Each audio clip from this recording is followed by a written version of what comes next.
Welcome to physics Srinivas YouTube channel. So already మన సిరీస్లో రెండో క్వశ్చన్కి వచ్చేసాం. మనం already first question live concept ద్వారా ఇచ్చాం. రెండో క్వశ్చన్ మీ ముందుకు రావడం జరిగింది. వర్క్ ఎనర్జీ పవర్లో ఆల్రెడీ డిస్కస్ చేస్తాం. నెక్స్ట్ మరొక ఎస్ఐ క్వశ్చన్ 100% ఈ సంవత్సరం పేపర్లో ఉంటుందని అందరూ ఎక్స్పెక్ట్ చేస్తున్న క్వశ్చన్ ఏంటంటే state and prove law of conservation of energy in the case of freely falling. Question వింటారు కదా. వర్క్ ఎనర్జీ థియరీలో మన సిరీస్లో సెకండ్ ఎస్ఐ క్వశ్చన్ వచ్చి state and prove the law of conservation of energy in case of freely falling ball. ఈ question గురించి మనం discuss చేసుకోవాలి అంటే రెండు రకాల పాయింట్ల గురించి మనం డిస్కస్ చేసుకుందాం. ఒకటి లాస్ట్ క్లాస్లో డిస్కస్ చేసుకున్నాం పిఈ, రెండవది కేఈ జాగ్రత్త. మూడోది టిఈ. ఈ మూడు ఫార్ములాస్ మనకు వస్తే మనకి ఖచ్చితంగా 6 మార్కులు మనకు వచ్చినట్టే. జస్ట్ ఒక 10 to 20 minutes 2-3 సార్లు వీడియో చూస్తే మీకు ఎస్ వచ్చేస్తుంది. పిఈకి సంబంధించినటువంటి ఫార్ములా మన అందరికీ తెలిసిందే ఎంజీహెచ్ అని. కేఈకి సంబంధించిన ఫార్ములా లాస్ట్ క్లాస్లో మనం చెప్పుకున్న ½ MV² అని. టీఈ అంటే టోటల్ ఎనర్జీ, రెండు కలిపేయండి పిఈ ప్లస్ కేఈ. కేవలం ఈ 3 పాయింట్లు గుర్తుపెట్టుకుంటే మీకు ఎస్ఐ క్వశ్చన్ కంప్లీట్ అయిపోతుంది. పొటెన్షియల్ ఎనర్జీ అంటే ఎం అంటే మాస్ అని గుర్తుపెట్టుకోండి. ఎం అంటే మాస్, జీ అంటే యాక్సలరేషన్ డ్యూ టు కాన్స్టెంట్. ప్రతి పాయింట్ దగ్గర ఎం వాల్యూ జీ వాల్యూ మారదు. మారిదలా ఏం మారుతుంది మనకి? హెచ్ అంటే అక్కడ హెచ్ అని కాదు, ఎత్తు నుంచి ఎంత హైట్లో ఉంది ఆ పాయింట్ అని అర్థం. అది స్మాల్ హెచ్ అవ్వచ్చు, క్యాపిటల్ హెచ్ అవ్వచ్చు, ఇంకోటి అవ్వచ్చు. కేవలం ఇక్కడ హెచ్ అంటే హైట్ అని మాత్రం గుర్తుపెట్టుకోండి. జనరల్గా కైనెటిక్ ఎనర్జీ అంటే ½ MV² అని రాస్తాం. ఎం అంటే మాస్, వి ఆ పర్టికులర్ పాయింట్ దగ్గర వెలాసిటీ ఎంత ఉంది. ఆ రెండు యాడ్ చేస్తే మనకి టీఈ. టీఈ అంటే టోటల్ ఎనర్జీ వస్తుంది. చూడండి మరొక ఒకసారి చూడండి. పి అంటే ఎంజీహెచ్ అని, కేఈ అంటే ½ MV² అని గుర్తుపెట్టుకుంటే మనకి క్వశ్చన్ అనేది జస్ట్ 10 to 15 minutes మీకు కంప్లీట్ చేస్తాం. క్వశ్చన్ ఏమేంటి? Explain the law of conservation of energy అంటే state and prove law of conservation of energy in case of freely falling ball. అలా law of conservation of energy statement అనేది 8th క్లాస్లో చదివాము. Law of conservation of energy అని 8th క్లాస్లో statement అని నేను board మీద రాస్తాను. ఇక్కడ ఎనర్జీకి సంబంధించి కొత్తగా మనం ఎనర్జీని క్రియేట్ చేయలేం, అలాని పుట్టించలేం. మరి అలా అని చెప్పి మన కోపం వస్తే మనం డిస్ట్రాయ్ నాశనం చేయలేం. అదేనా, పుట్టించలేము, అలా అని చెప్పి నాశనం. కానీ ఏం జరుగుతుంది? ఒక ఫామ్ నుంచి అంటే ఒక రూపం నుంచి ఇంకొక ఫామ్లోకి వెళ్తుంది. అంటే అర్థం ఏంటి? టోటల్ ఎనర్జీ ఎప్పుడు కూడా కాన్స్టెంట్గా ఉంటుంది. సో దాన్ని బేస్ చేసుకుని definition energy can neither be created nor destroyed. మైండ్లోకి వెళ్ళిపోవాలి. Energy can neither be created nor destroyed. మళ్ళీ బోర్డు పెట్టి చూడండి. Energy can neither be created nor destroyed. అంటే క్రియేట్ చేయలేం, అలా నాశనం చేయలేం. మళ్ళీ ఫస్ట్ పాయింట్ చూడండి. Energy can neither be created nor destroyed, కానీ but it can be converted from one form into another form. For example fan వేసాం మనం. ఫ్యాన్లో మనం ఏ కరెంట్ ఇస్తున్నాం? ఎలక్ట్రికల్ ఎనర్జీ ఇస్తున్నాం. ఫ్యాన్ తిరుగుతుంది అంటే ఎనర్జీ అండి, మెకానికల్ ఎనర్జీ. బ్యాటరీ వేసాం, బ్యాటరీలో ఉండే ఎనర్జీ అండి, కెమికల్ ఎనర్జీ. అది ఎలా కన్వర్ట్ అవుతుంది? ఎలక్ట్రికల్ ఎనర్జీ కింద కన్వర్ట్ అవుతుంది. సో ఈ విధంగా ఎనర్జీని క్రియేట్ చేయలేమని చెప్పారు, డిస్ట్రాయ్ చేయలేమని చెప్పారు. కానీ ఏం చేయొచ్చు? Converted from one form into another form. ఒక ఫామ్ నుంచి మరొక ఫామ్ లకు మార్చవచ్చు. అంటే అదేంటి? The total energy in the universe remains constant. Universe అంటే విశ్వంలో ఎప్పుడూ కూడా ఎనర్జీ అనేది కాన్స్టెంట్ గా ఉంటుంది. తన యొక్క రూపాలు అంటే ఫామ్స్ మార్చుకుంటుంది తప్ప కొత్తగా క్రియేట్ చేయదు, అలా అని చెప్పేసి డిస్ట్రాయ్ అవ్వదు. ఇది స్టేట్మెంట్ రాస్తే మీకు 1 mark. What is the statement of law of conservation of energy అని అడిగితే 1 or 2 times ప్రాక్టీస్ చేస్తే ఎటువంటికైనా మీరు రాయగలరు. ఎటువంటిడైనా సరే. Energy can neither be created nor destroyed, but it can be converted from one form into another form. The total energy in the universe remains constant. Are it clear? దీన్ని verify చేయాలి. Verify చేయడం అంటే prove చేయాలి. Prove చేయాలి ఏ కేసులో? In case of freely falling. Freely falling but అంటే for example ఇలా చూడండి. పెన్న చేతిలో ఉంది, ఇలా ఎలా పడిపోయింది? ఫ్రీగా కిందకి పడిపోయింది. ఎప్పుడైతే బాడీ అనేది ఫ్రీలీ ఫాలింగ్ కిందకి పడుతూ ఉంటే మీరు గుర్తుపెట్టుకోవాల్సిన 2 పాయింట్లు. ఇనీషియల్ వెలాసిటీ 0 అవుతుంది, యాక్సలరేషన్ అనేది +0 అవుతుంది. ఈ 2 పాయింట్లు గుర్తుపెట్టుకోండి. When a body is freely falling downwards, పైనుంచి కిందకి పడితే ఇనీషియల్ వెలాసిటీ అంటే యూ అనేది 0 అవుతుందని, పైనుండి కిందకి వచ్చినప్పుడు A is equal plus G, plus రాయలేదు జీ అని రాశాను.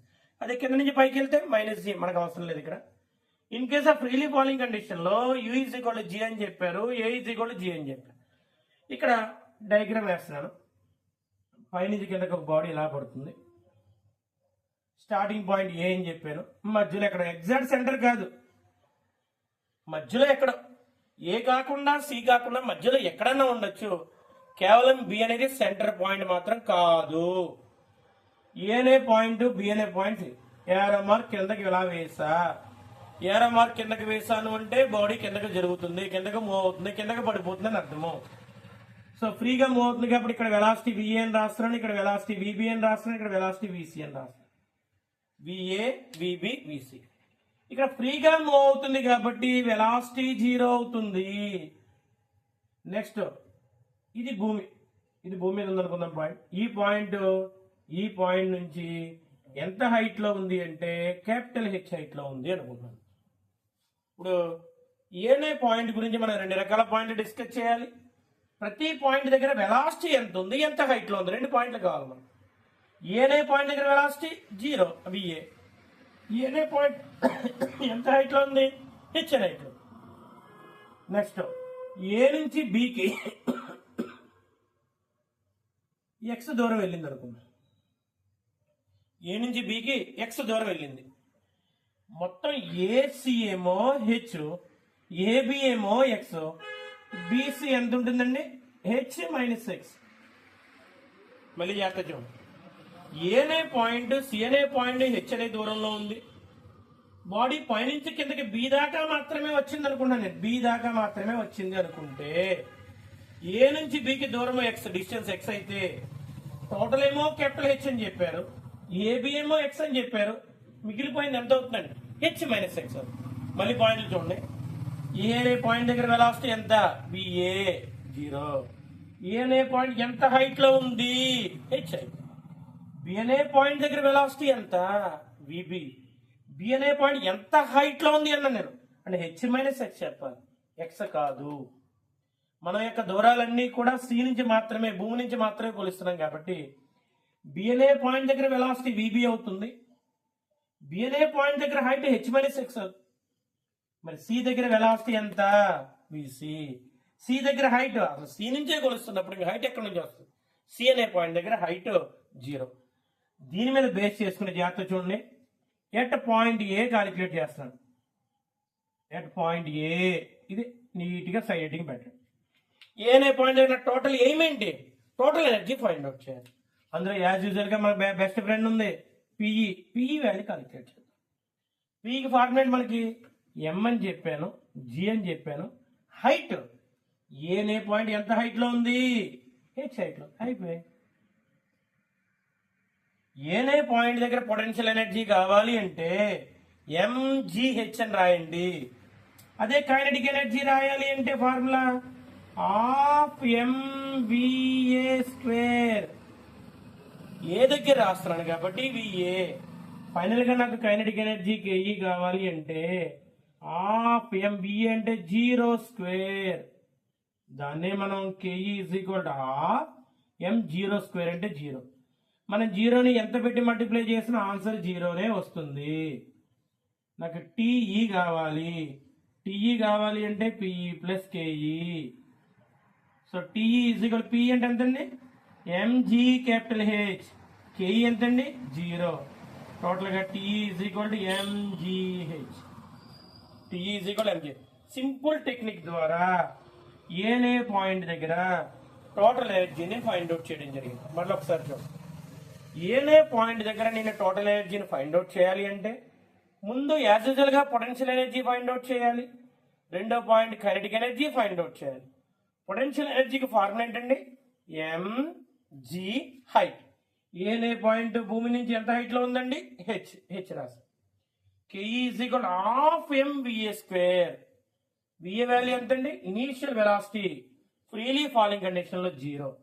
టోటల్ గా కేఈ 0 అయింది. మనకి టీఈ కావాలి అంటే పిఈ ప్లస్ కేఈ కావాలి. So TE is equal to MGH plus 0. Total గా టీఈ ఈజ్ ఈక్వల్ టు ఏం రాస్తాం అంటే ఎంజీహెచ్. అంటే ఏ అనే పాయింట్ దగ్గర total energy B. Simple technique ఏంటంటే బి దగ్గర టోటల్ ఎనర్జీ ఫైండ్ అవుట్ చేయాలి, సి దగ్గర కూడా టోటల్ ఎనర్జీ ఫైండ్ అవుట్ చేయాలి. ఆన్సర్ ఎంత వస్తుంది అక్కడ?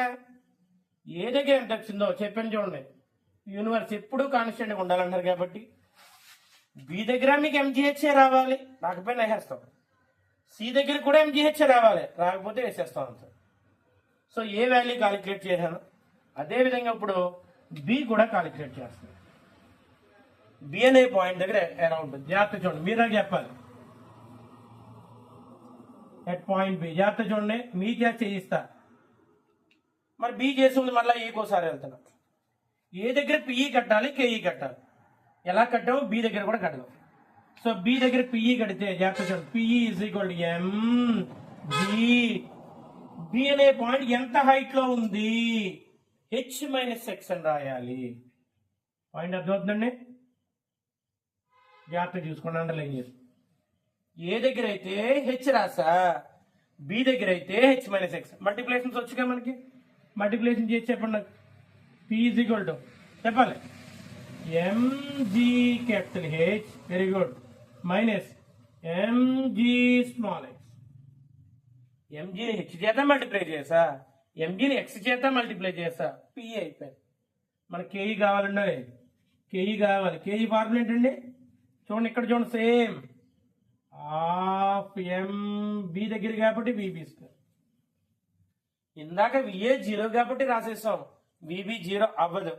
విబి వాల్యూ మనం ఫైండ్ అవుట్ చేయాలి అంటే ఇక్కడ చిన్న డయాగ్రామ్ వేస్తాను చూడండి. బాడీ ఏ దగ్గర నుంచి బి దగ్గరికి మాత్రమే వచ్చింది. ఏ దగ్గర వెలాసిటీ విఏ, బి దగ్గర వెలాసిటీ విబి. ఏ నుంచి బికి ఎంత దూరం వచ్చిందండి, ఎక్స్ దూరం. నేను బి దగ్గర కడుతున్నాను కాబట్టి బి వరకు మాత్రమే డయాగ్రామ్ వేస్తున్నా. విఏ వాల్యూ 0, ఎవరో మార్క్ క్రిందకి రాస్తా, ఏ ఈజ్ ఈక్వల్ ప్లస్ జి అని రాయచ్చు. ఎంత చూడు, బి అనే పాయింట్ దగ్గర విబి వాల్యూ నేను కాలిక్యులేట్ చేయడం కోసం బాడీ అనేది ఏ నుంచి బికి ఎక్స్ డిస్టెన్స్ వచ్చిందని చెప్పాను. ఏ అనేది ఇనీషియల్ పాయింట్ అయితే బి అనేది ఫైనల్ పాయింట్ అవుతుంది. ఇనీషియల్ వెలాసిటీ ఏమవుతుందండి, విఏ. ఫైనల్ కిందకి రాలే, మధ్యలో ఉంది బి దగ్గర విబి. మనకు ఒక ఫార్ములా తెలుసు, ఏంటా formula? V square minus U square is equal to 2as. V అంటే final velocity VB square, U అంటే ఇనీషియల్ విఏ స్క్వేర్, 2 ఏ అంటే జి, ఎస్ అంటే ఎక్స్. ఇది రాస్తే VB square minus 0 square is equal to 2gx అని రాస్తారు. VB square is equal to ఏం రాస్తారండి, 2gx అని రాస్తారు. చూడండి, ఇక్కడ అండర్లైన్ చేసింది ఏముంది, ఇక్కడ విబి స్క్వేర్ రాసేస్తే kinetic energy KE is equal to half M VB square అంటే 2gx రాయండి. ఈ విబి స్క్వేర్ అండర్లైన్ చేసింది, జాగ్రత్తగా చూసుకోండి, 1 2 సార్లు. ఏం క్యాన్సిల్ చేయొచ్చండి, ఇక్కడ పైన క్రింద, ఇక్కడ 2 క్యాన్సిల్ అవుతుంది, 2 క్యాన్సిల్ అవుతుంది. ఇంకేం మిగులుతుంది ఒకసారి చెప్పండి. కేఈ ఈజ్ ఈక్వల్ ఏమొస్తుందండి, ఎంజిఎక్స్. నాకు ఫైనల్ ఇక్కడ చేస్తున్నా, నాకు టీఈ కావాలి. టీఈ కావాలంటే ఫార్ములా ఏంటి, PE plus KE. TE is equal PE ఒక్కసారి చెప్పండి, ఇక్కడే రాశాను. పిఈ అంటే MG capital H minus MGX, KE అంటే ఎంజిఎక్స్. ఎంజిఎక్స్ క్యాన్సిల్ చేయండి. ఇంకా టీఈ నాకు ఏమొస్తుందంటే MG capital H, MG capital H. ఒకసారి యాప్ చూసుకో, ఏ దగ్గర టోటల్ ఎనర్జీ ఎంజీహెచ్ వచ్చింది, బి దగ్గర కూడా టోటల్ ఎనర్జీ ఎంజీహెచ్ వచ్చింది. ఇంకా మిగిలింది ఏముంది, సి దగ్గర మిగిలింది. సి దగ్గర మిగిలింది అంటే సి అనేది ఎంత హైట్ లో ఉందండి, 0 హైట్ లో ఉంది. సి దగ్గర వెలాసిటీ ఎంత అండి, విసి స్క్వేర్. ఆ రెండు గుర్తుపెట్టుకోండి. మళ్ళీ ఒకసారి అర్థం చూడండి, ఏనే పాయింట్ దగ్గర పిఈ కట్టాను, కేఈ కట్టాను, టీఈ కట్టాను. బి దగ్గర కొంచెం లెందీ అయింది. బి దగ్గర పిఈ అనేది ఎంజీ హెచ్ మైనస్ ఎక్స్ రాశాను. కేఈ రాసేటప్పుడు ప్రాబ్లం ఎంత ఎక్కడ వచ్చిందంటే వెలాసిటీ స్క్వేర్ కావాలి. బాడీ ఏ నుంచి బికి మాత్రమే వచ్చింది. Initial point A, final point B కాబట్టి ఈ విధంగా VB square is equal to 2gx అని రాసాను. టీఈలో పిఈ ప్లస్ కేఈ రాశాను కాబట్టి TE is equal MGH minus MGX plus MGX రాశాను. Minus MGX plus MGX cancel అయిపోతే టీ ఈజ్ ఈక్వల్ ఎంజీహెచ్ రాస్తాం. సో ఏ దగ్గర అంతే ఎనర్జీ వచ్చింది, బి దగ్గర అంతే ఎనర్జీ వచ్చింది. ఈ డయాగ్రామ్ చెరిపేస్తున్నాను, ఇక్కడ సి అనే పాయింట్ దగ్గర క్యాలిక్యులేట్ చేస్తాను. అక్కడితో మన క్వశ్చన్ పూర్తి అవుతుంది. నెక్స్ట్ ఫైనల్ గా ఎట్ పాయింట్ సి అని రాయమంటారు. ఎట్ పాయింట్ సి ఏ దగ్గర ఎంజీహెచ్ వచ్చింది, బి దగ్గర ఎంజీహెచ్ వచ్చింది, సి దగ్గర ఎంత వస్తుంది ఇమాజిన్ చేయండి ఒకసారి. ఎంజీహెచ్ వస్తుంది, సింపుల్గా చేద్దాం. పిఈ చెప్పండి రా, పి అంటే ఎంజీ, హైట్ ఎంత 0. సో ఎం ఇంటూ జీ ఇంటూ 0, ఎంజీఓ కాదే, ఎంజీ ఇంటూ 0. టోటల్గా పిఈ అనేది 0 అయిపోయింది, సింపుల్గా 0 అయిపోయింది. కేఈ కావాలి నాకు. కేఈ కావాలంటే ఫార్మేట్ అండి, హాఫ్ ఎం సి దగ్గర కాబట్టి బీసీ. ఏ దగ్గర అయితే హాఫ్ ఎంబీఏ స్క్వేర్ రాస్తా, బి దగ్గర అయితే హాఫ్ ఎంబీ స్క్వేర్ రాస్తా, సి దగ్గర.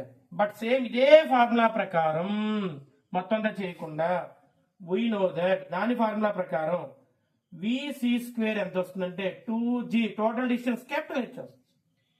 ఇందాక ఎక్స్ దాకా వచ్చింది కాబట్టి ఎక్స్ రాశాను, ఇప్పుడు సి దగ్గరికి వచ్చేసింది కాబట్టి హెచ్ రాశాను. ఇందులో డైరెక్ట్ గా సబ్స్టిట్యూట్ చేస్తే KE is equal to half రాయండి, ఎం రాయండి, బీసీ స్క్వేర్ అంటే 2g క్యాపిటల్ హెచ్ రాయండి. 2 వాల్యూ క్యాన్సిల్ చేస్తే మనకి KE is equal to MG capital H. ఇది కేఈ. నాకు టీ కావాలి ఫైనల్ గా, చెప్పాలి. టీ అంటే ఫార్ములా పిఈ చెప్పాలి, plus plus very good KE. So T is equal to PE అంటే 0, కేఈ అంటే ఎంజీహెచ్. ఇక్కడ కూడా ఏమొచ్చిందండి, టీ అనేది ఎంజీహెచ్ అని వచ్చింది. మొత్తం 3 రకాల పాయింట్లు. ఏ దగ్గర, బి దగ్గర, సి దగ్గర కూడా టోటల్ ఎనర్జీస్ అనేవి ఎంజీహెచ్ వచ్చేసి. మనం ఏం చెప్పాం, ఎనర్జీని క్రియేట్ చేయలేమని చెప్పాం, డిస్ట్రాయ్ చేయలేని చెప్పాం. టోటల్ ఎనర్జీ ఎప్పుడు కూడా కాన్స్టెంట్గా ఉంటుంది. ఫైనల్ కన్క్లూజన్ లో at point A, at point B, at point C energies are same, total energies are same. ప్రతి పాయింట్ దగ్గర కూడా టోటల్ ఎనర్జీస్ అనేవి ఈక్వల్ గా వచ్చినాయి కాబట్టి ఎవరు వెరిఫై చేయబడి, లా ఆఫ్ కన్జర్వేషన్ ఆఫ్ ఎనర్జీ అనేది వెరిఫై చేయబడింది. ఏ సందర్భంలోనే అంటే ఫ్రీలీ ఫాలింగ్ కండిషన్. ఇది మన సిరీస్ లో second SA question. Next series లో యూట్యూబ్ లైవ్ లోనే రిమైనింగ్ 2 ఎస్ఏ క్వశ్చన్స్ ఏంటవి, కొలిజన్స్ ఎస్ఏ కానీ, అంటే కొలిజన్ లాస్ట్ ఇయర్ కి ఈ సంవత్సరానికి ప్యాటర్న్ మార్చారు, కొత్త ప్యాటర్న్ లో మనం చెప్పుకుందాం. లాస్ట్ ఇయర్ లో వేరేగా ఉన్న టెక్స్ట్ బుక్ లో ఈ సంవత్సరం టెక్స్ట్ బుక్ కూడా మార్చాడు. ఆ మార్చిన ప్యాటర్న్ లో సింపుల్ కొత్త టెక్స్ట్ బుక్ ప్రకారం అయితే ఈజీగా మీకు కొలిజన్ క్వశ్చన్ కంప్లీట్ అయిపోతుంది. అది కూడా కొత్తగా ఈ సంవత్సరం యాడ్ చేసినటువంటి ఎస్ఏలో వెర్టికల్ సర్కిల్ అనేది లోయెస్ట్ పాయింట్, హైయెస్ట్ పాయింట్, ఈ 2 ఎస్ఏ క్వశ్చన్లు కూడా ఒక వీడియోలో మీకు చెప్పడం జరుగుతుంది. ఆ వీడియో అయిన తర్వాత ఈ 4 ఎస్ఏ క్వశ్చన్కి సంబంధించినటువంటి యాడింగ్ ప్రాబ్లమ్స్ కూడా మీకు చెప్పడం జరుగుతుంది. Okay, good night all of you.